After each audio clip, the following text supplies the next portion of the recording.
Sebuah kapasitor pelat sejajar, luas pelatnya 0,1 ya. Jadi area 0,1 meter persegi dan jarak antar pelat D sama dengan 1 cm atau 0,01 meter. Kapasitor mula-mula dihubungkan dengan baterai sehingga beda potensial V mula-mula adalah 100 volt. Kemudian baterainya dilepas, sebuah lempeng dielektrik dengan ketebalan B sama dengan 5 mili atau 5 kali 10 pangkat min 3 meter dan konstanta dielektriknya 5. Dimasukkan secara simetris, berarti di tengah-tengahnya gitu ya. Diketahui permitivitas vakumnya epsilon 0 8,85 10 pangkat negatif 12 farad per meter. Jika memungkinkan, hasilnya boleh dalam kelipatan epsilon 0. Tentukanlah kapasitansi sebelum dan setelah penyisipan dielektrik serta muatan listrik yang tersimpan pada setiap kondisi tersebut. Jadi untuk soal A, kita ditanyakan pertama kapasitansi sebelum dimasukkan, berarti C0 adalah epsilon 0 A per jarak antar pelat D. Kita langsung dapatkan ini epsilon 0 dikali A 0,1 dibagi dengan D-nya 0,01. Berarti kita akan dapatkan C0-nya adalah 10 epsilon 0. Ini adalah kapasitansi mula-mula atau boleh dalam angka gitu ya, berarti 8,85 kali 10 pangkat min 11 farad per meter. Nah, setelah masuk bahan dielektriknya, maka ini sama aja ada 3 kapasitor. Ada C1 yang di atas, C2 yang di tengah, dan C3 yang di bawah. C1 dan C3 ini keduanya vakum. Lalu C2-nya berisi bahan dielektrik. Berarti di sini ketebalan dari C1 dan C3 itu kita bisa tulis menjadi nanti adalah D aksen. Ya, D aksen itu adalah jarak antara jarak dari vakum ke bahan dielektrik gitu ya, kira-kira itu adalah bahan dielektrik dikurangi B lalu dibagi 2. Seperti itu. Ini adalah jangan D aksen ya, D1 dan D3.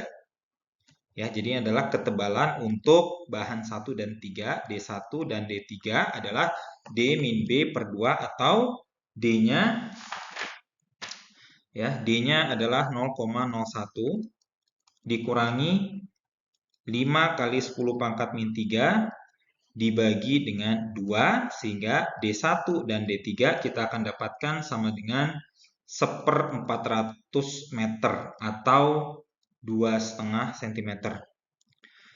Lalu kalau bahan yang di tengah-tengah, maka itu tentu sama dengan ketebalan bahan dielektrik ya atau 5 mm ya sama dengan B 5 kali 10 pangkat min 3 meter. Maka di sini kita bisa mendapatkan nilai C1 adalah kappa, nggak pakai kappa ya karena ini vakum, maaf. Epsilon 0 A per D1, C3 epsilon 0 A per D3, lalu C2 adalah epsilon 0 A per B ya, atau D2 gitu ya.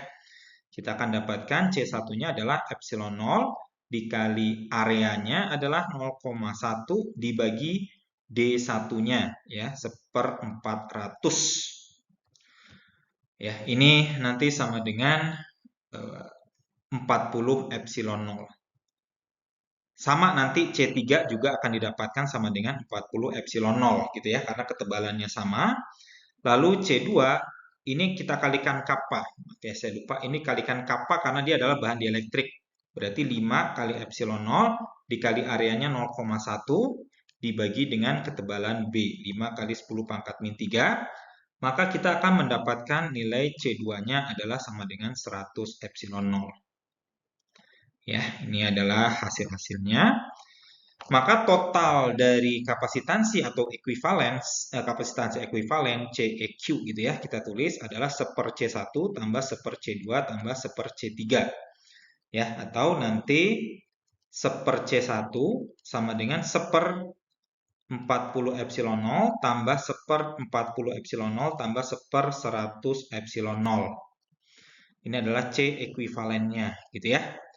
Nanti kita akan dapatkan 1 per C ekuivalen sama dengan, ya kita samakan semuanya menjadi 200 epsilon 0. Berarti 5 ditambah 5 ditambah 2, maka C ekuivalen adalah 200 epsilon 0 dibagi 12. C ekuivalen adalah 50 per 3 epsilon 0. Ya, ini adalah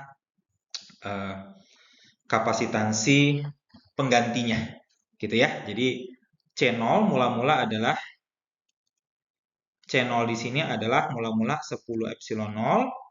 C ekuivalen setelah masuk bahan dielektrik adalah 50 per 3 epsilon 0.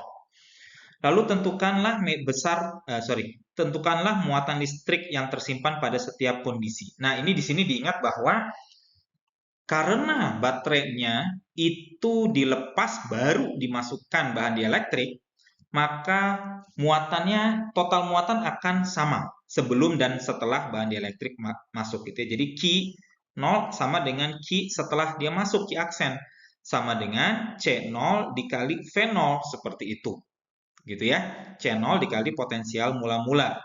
Atau Q sama dengan C0-nya adalah tadi mula-mula 10 epsilon 0 dikali V-nya 100, berarti muatan yang tersimpannya adalah 1000 epsilon 0.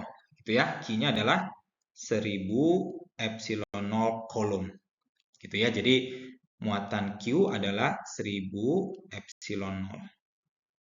Oke, ini jawabannya untuk yang nomor 4A.